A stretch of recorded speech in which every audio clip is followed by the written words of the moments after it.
There is a reason this message found you at this exact moment. Not yesterday, not last week, and not a year from now.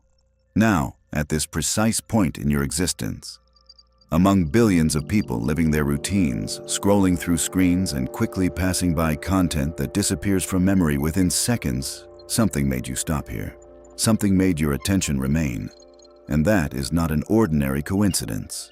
There is a pattern behind it, an invisible mechanism that operates silently within the structure of your consciousness. A mechanism that has shaped every experience of your life up to this moment, even if you have never noticed it. What you are about to discover may provoke two very different reactions within you. For some people, this understanding will be deeply liberating. For others, it will be uncomfortable enough that they may feel the urge to close this video quickly, as if something inside them were trying to protect an old way of seeing the world. But regardless of the reaction, one thing has already begun to happen. The way you understand reality itself is beginning to change. Throughout your life, you have probably believed in a very simple idea about how the world works. If there is something you don't want, you fight against it. If there is a problem, you try to eliminate it. If there is pain, you try to avoid it. If there is fear, you try to suppress it. It seems logical, it seems natural, it even seems intelligent. But there is a silent paradox operating behind this logic. The very mechanism you use to try to free yourself from certain experiences is often the mechanism that keeps them alive within your reality. Think for a moment about what has been bothering you the most lately. Perhaps it is a financial concern that repeatedly appears in your mind. Perhaps it is a feeling of anxiety that arises without warning. Perhaps it is a pattern in relationships that always ends the same way. Or perhaps it is simply that strange feeling of being trapped in an invisible cycle, as if life constantly brings you back to the same kind of experience. Now, observe something with absolute honesty. The more you tried to fight against it, the more present it seemed to become. The more you tried to avoid that emotion, the more it returned. The more you tried to escape that pattern, the more it repeated itself. For a long time, most people interpret this as bad luck, destiny, or personal failure. But there is another possibility, much deeper and far more unsettling. What if the problem is not what is happening to you, but the way your own consciousness interacts with it? To understand this, we need to observe something that science has begun exploring in recent decades, especially in the field of quantum physics. There is a phenomenon known as the observer effect. In simple terms, it suggests something that seems impossible at first glance. At a microscopic level, reality does not behave in a completely defined way until it is observed. Before observation, there are only possibilities. After observation, one of those possibilities becomes reality. Now imagine something even more intriguing. Your mind, your attention, your thoughts, and your emotions functions as a kind of constant observer. Your consciousness is constantly directing focus, energy, and meaning towards certain parts of reality. And every time that happens, something extremely subtle occurs. You strengthen the probability that that experience will continue to exist within your field of life. This means that reality does not respond only to what you want. It responds to what you observe most intensely. And here is where the paradox begins. When you resist something, you must keep your attention exactly on what you are trying to avoid. When you fight against a problem, you think about it constantly. When you try to get rid of a fear, you continue mentally revisiting the very idea of that fear. When you tell yourself, "I don't want this in my life," your consciousness is still focused on exactly that thing. And reality does not interpret sentences. It responds to the frequency of your attention, to emotional intensity, to repeated focus. That is why, paradoxically, resistance becomes a form of unconscious creation. Not because the universe is trying to punish you, but because the very structure of consciousness works this way. Now imagine this process happening every day of your life. You wake up worried about something, you think about it throughout the day, you feel emotions related to it, you try to solve it, control it, or avoid it. And each of these actions silently reinforces the pattern you want to eliminate. It is like trying to put out a fire by pouring gasoline on it without realizing it. The more effort you make to destroy the problem, the more energy you provide for it to continue existing. This is the invisible architecture of resistance, and it explains something that millions of people feel but rarely manage to explain: the sensation of being trapped in repetitive cycles. The mind believes it is fighting the problem, but in reality, it is feeding its presence. Perhaps you have already noticed this in simple moments of life. When someone tells you not to think about something, and suddenly that is exactly what your mind starts thinking about. When you desperately try to sleep, and the effort of trying to sleep ends up preventing sleep. When you try to calm yourself, and the effort to calm down creates even more tension. These small examples reveal a much larger principle. Resistance creates tension, and tension keeps the object of resistance active. Now imagine this same principle operating not only in isolated thoughts, but in entire areas of your life: money, relationships, self-esteem, emotional health, and purpose. If your consciousness has spent years resisting certain experiences, it has also spent years observing those experiences with enormous emotional intensity. And what receives intense observation tends to remain. But here is the truly interesting part. If resistance is the mechanism that keeps certain patterns alive, then there is another mechanism capable of dissolving them. And this mechanism seems completely counterintuitive at first glance. Instead of fighting what exists, you learn to accept what exists. Not as resignation, not as giving up, but as a radical shift in the way your consciousness relates to reality. Because when resistance disappears, something surprising happens. The energy that was sustaining that pattern begins to disappear as well. The cycle loses fuel. The pattern loses intensity. The experience begins to change. But this idea raises a powerful question. If resisting strengthens certain patterns and accepting can dissolve them, then why has almost no one taught us this? Why have we spent so much time believing that fighting our problems is the only way to solve them? The answer to this question reveals something even deeper about the nature of human consciousness. And when you fully understand it, the way you look at your own challenges will never be the same. Because what you resist in the external world is almost always connected to something you are still resisting within yourself. And when that connection finally becomes visible, a silent transformation begins to happen. It is at that moment that many people realize something surprising. The problem was never only the reality out there. The real conflict has always been happening within the very consciousness that observes that reality. And when that consciousness changes, reality itself begins to reorganize. But to understand exactly how this happens, we need to look more deeply at the invisible mechanism that links attention, emotion, and experience. This mechanism is the key to understanding why certain things keep returning to your life, even when you do everything to avoid them. And it is also the key to answering the question that started this journey: why this message found you exactly now. Most people believe they are trying to change their lives in the right way.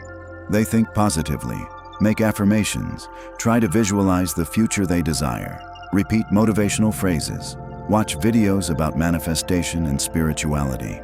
For a few minutes each day, they truly believe something is changing. But there is a detail that almost no one notices. A silent, invisible detail that continues operating during all the other hours of the day.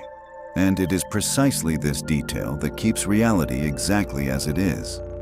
While you try to create something new for a few minutes, during the rest of the time you continue resisting the reality that already exists. And this resistance feels so natural that it goes unnoticed.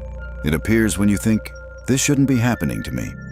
It appears when you feel anger about a difficult financial situation.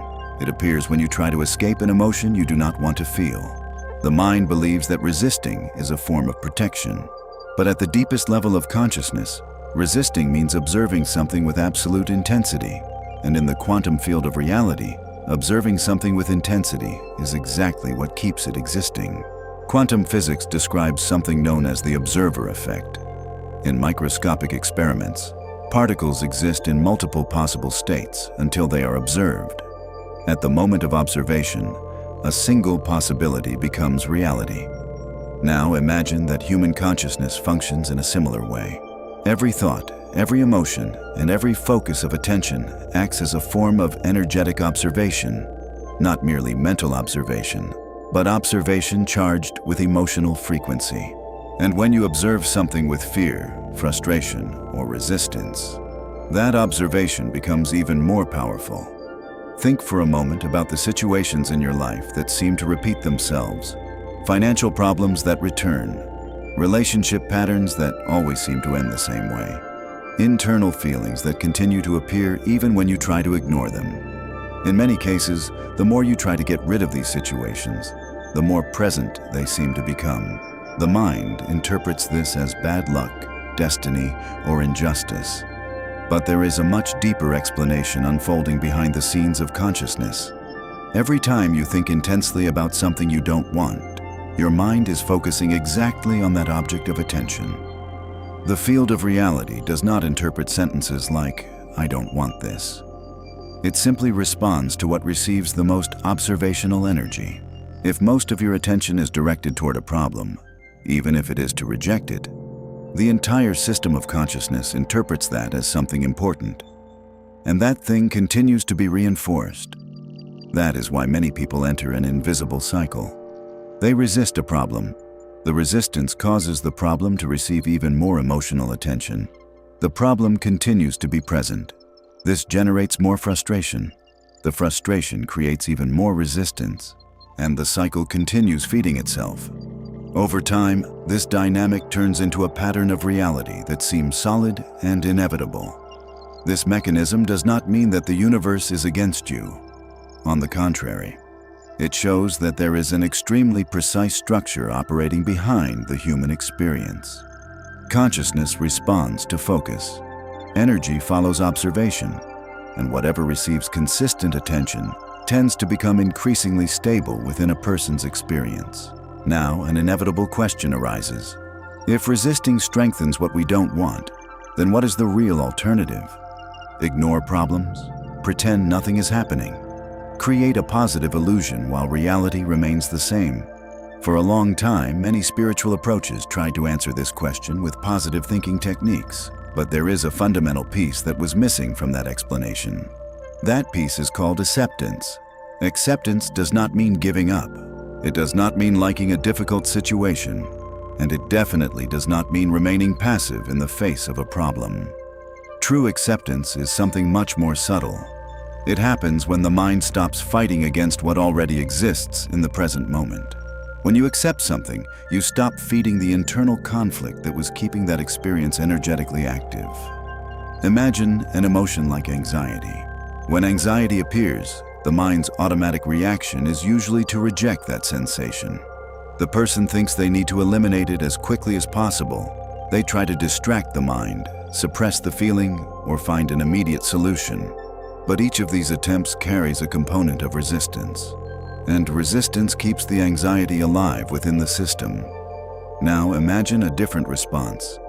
Instead of fighting the sensation, you simply acknowledge that it is present, without judgment, without trying to expel it immediately, just observing what is actually happening inside the body and the mind. At first, this may seem strange, because we have been conditioned to believe that accepting something means allowing it to dominate us. But in practice, the opposite happens. When resistance disappears, the energy that was sustaining that experience begins to dissolve naturally. The sensation is no longer amplified by the internal struggle. The body relaxes. The mind stops feeding the cycle of reaction. And often the emotion itself begins to transform or disappear without effort. This is the first glimpse of a radical change in the way reality can be created. Instead of fighting what exists, consciousness learns to observe without resistance. And when this observation changes, something very curious begins to happen. Patterns that once seemed solid slowly begin to lose their strength. But there is still an even deeper aspect that needs to be revealed. Because most resistance is not only in the external circumstances of life. Much of it is hidden within a person's own identity. There are parts of ourselves that we learn to reject throughout life. Emotions we were taught to hide. Traits we believe are unacceptable. And this internal rejection creates a type of resistance far more powerful than any external situation. Without realizing it, many people spend years trying to manifest new things in life while continuing to fight against parts of themselves. They want deep relationships, but resist their own vulnerability. They want success, but resist their own personal power. They want freedom, but resist the responsibility that comes with that freedom. When this type of internal conflict exists, consciousness begins transmitting contradictory signals to reality. One part of the mind desires something new, another part deeply fears it, and this division creates a field of incoherent energy. The result is a life that always seems to move forward a little, and then return to the same point as before. It is at this moment that true transformation begins to reveal itself. Because understanding the role of resistance is not just an interesting theory. It is the first step toward realizing that reality may not be something completely external to you. Perhaps it is being constantly shaped by the way your consciousness observes, interprets, and reacts to each experience. And if that is true, then the question that opened this journey begins to gain a much deeper meaning. Because perhaps the reason this message reached you at this exact moment is not a coincidence. Perhaps a turning point is happening right now in the way you perceive your own reality. But to fully understand this mechanism, we still need to explore something even more surprising. Something that completely changes the way we think about creation, destiny, and choice. And that is exactly what begins to reveal itself in the next step of this journey. If what I'm saying makes sense to you, and you feel ready to deepen this experience, I've left a more complete material in the pinned comment. You don't need to look at it now. Just remember it when the time feels right. When the mind begins to understand the role of resistance, something curious happens. A person realizes that they may have spent years trying to change their reality using exactly the mechanism that kept them trapped in it. For a long time, it seemed logical to fight against what causes pain. It seems logical to reject difficult situations, try to eliminate uncomfortable emotions, and resist everything that does not match the life we desire. However, the more deeply we observe this process, the more evident it becomes that resistance creates a kind of energetic connection with what we are trying to avoid.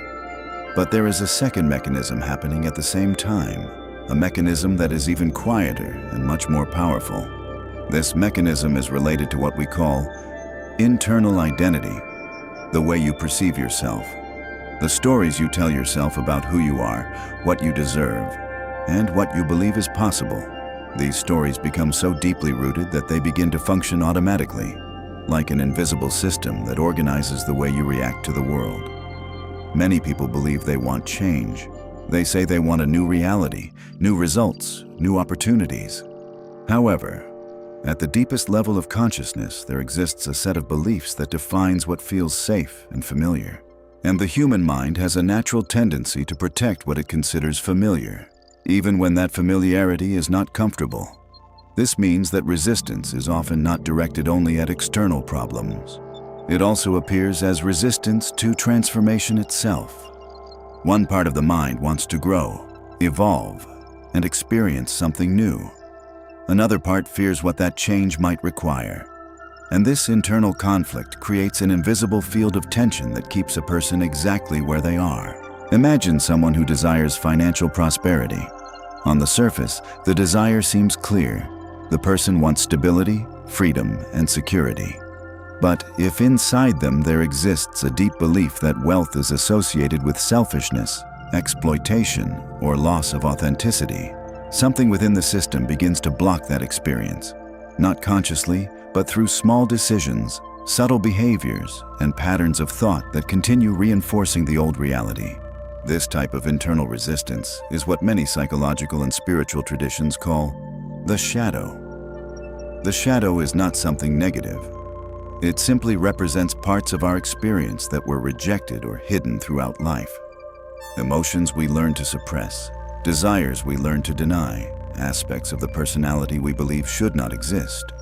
When these parts are rejected, they do not disappear. They continue to exist in the depths of the mind, influencing decisions and perceptions in invisible ways. And paradoxically, The more a person tries to ignore or suppress these parts, the more power they end up gaining over that person's reality.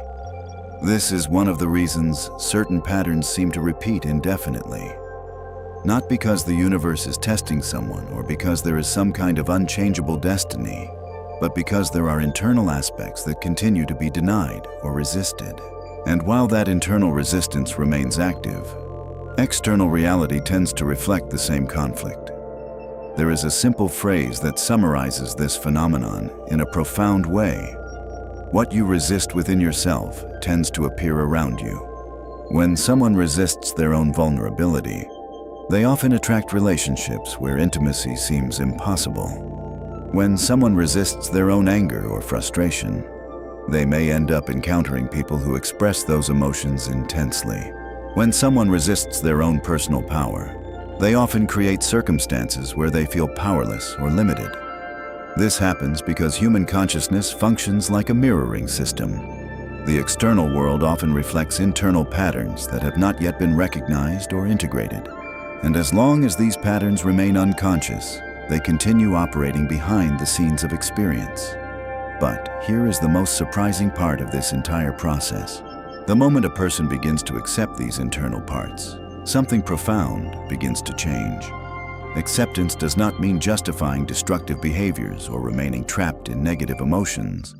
It simply means recognizing that these parts exist and that, at some point in life, they emerged as attempts at protection or survival. For example, a person who notices within themselves an intense fear of rejection can begin to look at that fear with curiosity instead of judgment. Instead of fighting against it or trying to pretend it doesn't exist, they simply acknowledge that this emotion is part of their experience. When they do this, something very interesting happens. The energy that was previously trapped in the internal struggle begins to release. The mind stops spending energy trying to hide or fight that part of the experience. And when that energy is released, new behaviors begin to emerge naturally. The person starts acting in a more authentic way, more present and less defensive. And slowly, the external patterns that once reflected that fear begin to lose their strength. This change rarely happens in a dramatic or instant way. Often it begins subtly, almost imperceptibly. Small reactions change. Small choices become different. Situations that once provoked conflict begin to generate curiosity or calm. And over time, these small changes start to reorganize the entire structure of experience. It is exactly at this point that many people begin to notice something that once seemed impossible. External reality starts responding in a different way. Conversations change their tone. Opportunities appear in unexpected places. Situations that once seemed blocked begin to open, not because someone forced the universe to change, but because the internal frequency of consciousness stopped transmitting contradictory signals. When resistance decreases, the energy that once fed old patterns stops existing. And when that happens, new possibilities finally find space to emerge. But there is still an even deeper layer in this process. So far, we have talked about how resistance maintains old patterns and how acceptance begins to dissolve them. However, there is a third element that completes this mechanism, an element that transforms acceptance into conscious creation. That element is the ability to embody the frequency of the reality you want to live. And this is exactly what begins to reveal itself in the next stage of this journey. When resistance begins to disappear and acceptance starts to occupy space within consciousness, something even deeper becomes possible. The mind stops operating only in reaction mode and begins to enter a different state, a state where conscious creation can truly happen. This moment marks a silent but extremely powerful shift. Until then, the person was busy fighting what they did not want. Now space appears for something completely new, deliberately choosing the reality they wish to experience. To understand this transition, it is necessary to notice a fundamental detail about how consciousness works. For most of their lives, people believe that their actions are determined only by external circumstances. They believe they think and feel in certain ways because the world around them produces certain events. However, when we observe more deeply, we realize that the sequence often occurs in the opposite direction. First, an internal state appears, a specific way of perceiving and interpreting the world. Then that internal state influences choices, attitudes, and the way a person moves through reality. This is where the idea of internal frequency gains a clearer meaning. It is not something mystical or distant from human experience. It is the combination of thoughts, emotions, beliefs, and bodily sensations that form a person's dominant psychological state.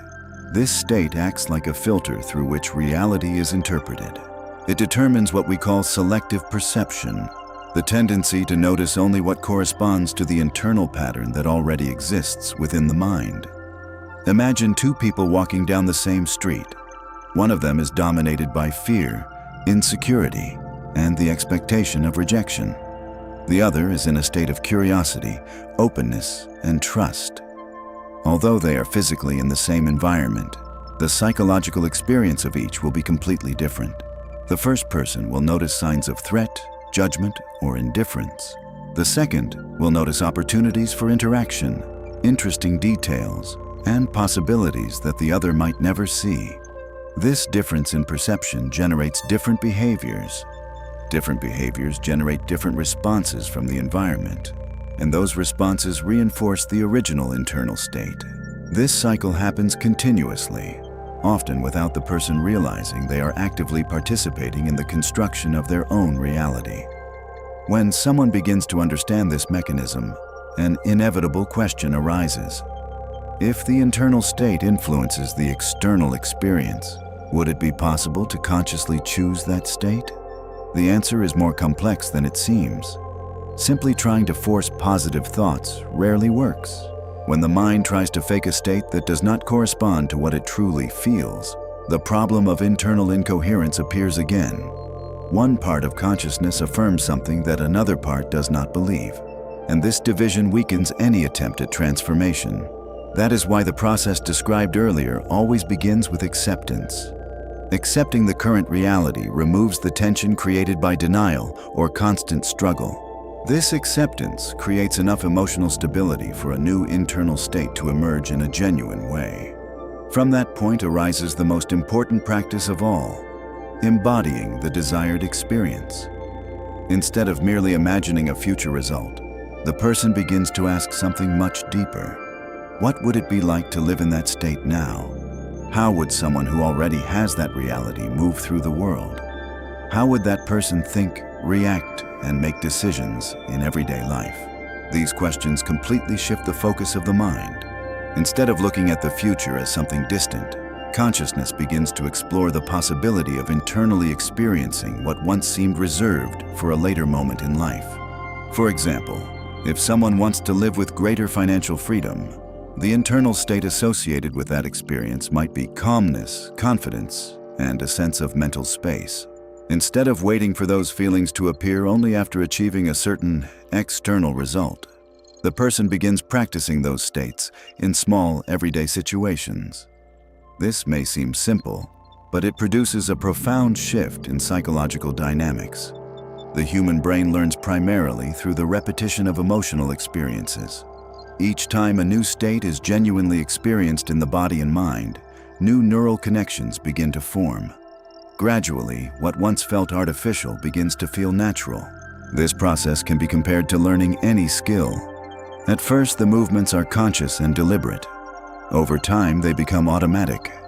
In the same way, emotional states can also be trained and strengthened through consistent practice. When this happens, something fascinating begins to occur in the relationship between the person and the world around them. Decisions begin to change. Opportunities that once went unnoticed start to be recognized. Conversations that once would have been avoided begin to happen. Small actions accumulate over time and gradually produce different results. The most interesting part is that many of these changes seem to appear unexpectedly. The person meets new people, discovers different professional paths, receives ideas that previously did not seem possible. To someone observing from the outside, it may look like luck or coincidence, but in reality, These events are often the natural consequence of a deep shift in the internal state. This happens because when the mind stops operating from fear and resistance, it becomes much more sensitive to the possibilities present in the environment. Creativity increases. The ability to solve problems expands. The person begins to act with greater clarity and less impulsiveness. Over time, this new internal pattern begins to stabilize. The old cycle of resistance loses strength, and consciousness begins to operate more fluidly. The person no longer needs to constantly fight against reality. They learn to navigate circumstances with flexibility, responding to what arises rather than reacting automatically. But there is still one final level in this journey of understanding. A level where the question is no longer only, how do I change my reality? How? And begins to become something much deeper. Who is, in fact, the creator of the experience I am living? And it is exactly this question that leads to the final stage of this transformation. And so we arrive at the point where everything begins to reveal itself more clearly. Throughout this entire journey, one question has been silently present in every reflection presented. Perhaps it has been in your mind from the very beginning. If the reality we experience is deeply influenced by our internal state, then who is truly creating the experience we call life? For a long time, we believed that the world creates the experience, that circumstances determine what we feel, and that external events define who we become.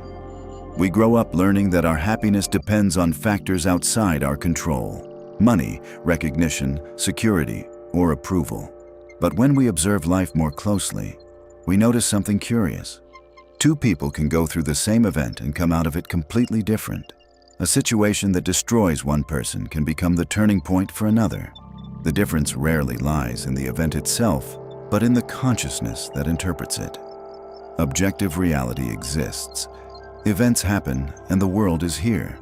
However, the experience we have of that reality is constantly filtered by our perception, and perception arises within consciousness. When you change the way you perceive something, you also change the way you react. When you change your reactions, you change your decisions. And when you change your decisions, the path of your life begins to transform. Small internal changes can generate enormous effects over time. That is why deep transformations rarely occur only at the external level. Changing cities, jobs, or relationships may bring temporary differences. But if the internal pattern remains the same, experiences tend to repeat themselves. True change begins when consciousness starts observing itself. When you realize that you are not only the character in the story, but also the observer capable of choosing how to interpret each chapter. From that moment on, you stop reacting automatically to the world and begin responding consciously. Thoughts stop being mandatory orders, emotions stop being enemies, and circumstances stop appearing as definitive sentences. Everything becomes information. A thought is simply a thought arising in the mind. An emotion is a bodily response to a certain interpretation, and an external event is simply a situation that can receive different meanings. When this understanding becomes clear, something powerful happens. You recover a freedom that has always been present, the freedom to choose the meaning of things. And meaning is a powerful force because it determines the emotional weight each experience will have in your life. The same event can become a permanent scar or a point of growth, depending on the story you choose to tell about it. This does not mean ignoring difficulties. Life will continue to bring challenges, losses, and uncertainty.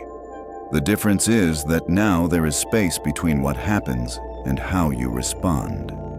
It is in that space that consciousness operates, and within it there is the possibility of choice. Choosing to learn instead of only suffering, to grow instead of only resisting, to respond with clarity instead of reacting with impulsiveness. Small choices that, over time, shape the direction of a life. And so we return to the question that began this reflection. If the experience of reality arises from the meeting between the external world and the consciousness that interprets it, and if your decisions emerge from that internal state, then who is truly creating your reality? You do not control every event in life, but you do control something extremely powerful: the way you participate in the experience of living. Perhaps that is the most important revelation. The reality you live is not only something that happens to you, it is something that happens through you.